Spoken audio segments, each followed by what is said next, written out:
I always get a good chuckle when I see that Steam has labeled an Elden Ring patch as a small update, and then I go look at the details for the update, and it is just a massive, massive wall of text of lots of changes, lots of buffs, which are all good things. On Bonfire, I'm going to quickly break down Elden Ring patch 1.13. When I read through the details of this patch, there were three things that stuck out to me. First off, there's a couple PvP buffs that I think are good. A lot of the close range weapons got poise buffs, which is, I think, very, very good because PvP long range tends to rule the day. Now, especially now that you can spam lots of different laser beams from weapons that don't require any intellect or faith to use, that has made fist weapon enjoyers or the new hand-to-hand arts, which are my personal favorite weapons in the game, that has made that much, much more difficult in PvP to close the gap. I think giving people more options,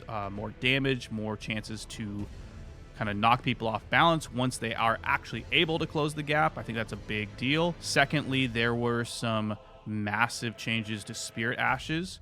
Pretty much every Spirit Ash got buffed when it comes to their ability to be staggered. This is now much harder. Also, any Spirit Ash that uses any sort of status ailment, like you see here, the Spirit Jellyfish, those all got buffed in terms of their buildup, so they can quickly build up those status ailments. You see here, Blood Fiend's Hexer increases hemorrhage status ailment buildup on enemies. Those got much, much better. The only Spirit Ash that didn't get a massive buff was the Mimic Tier, but that thing's just kind of broken anyways. But they did say once you get it to +8 and higher, that did get a small buff.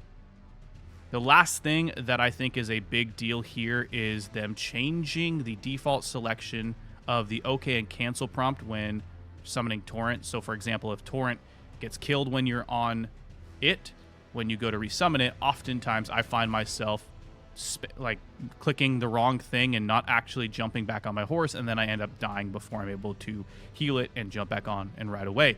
Well, that is changed, so it is now easier to get back on your horse once it has been slain. At the same time, they have made summoning NPCs a lot easier because that still pertains to summoning NPCs in boss fights. I think about the Bale fight. Right? If you're trying to summon inside the arena, you often run to your left, go to summon, and by the time you've actually clicked OK, you don't have time to roll out of the way before you're getting blasted by a beam of death. But it made everything much easier. They've moved the signs of some of the NPCs, so it's easier to summon, and they've made it just easier to click on the OK prompt that summons in the bosses.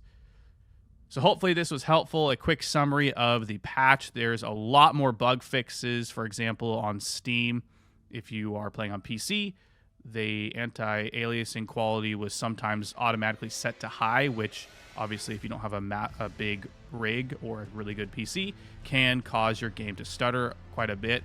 I know this is an issue with me because my graphics card is a little bit older, so this sometimes affects my quality as well. So there's a lot of bug fixes. You can go read through those on your own.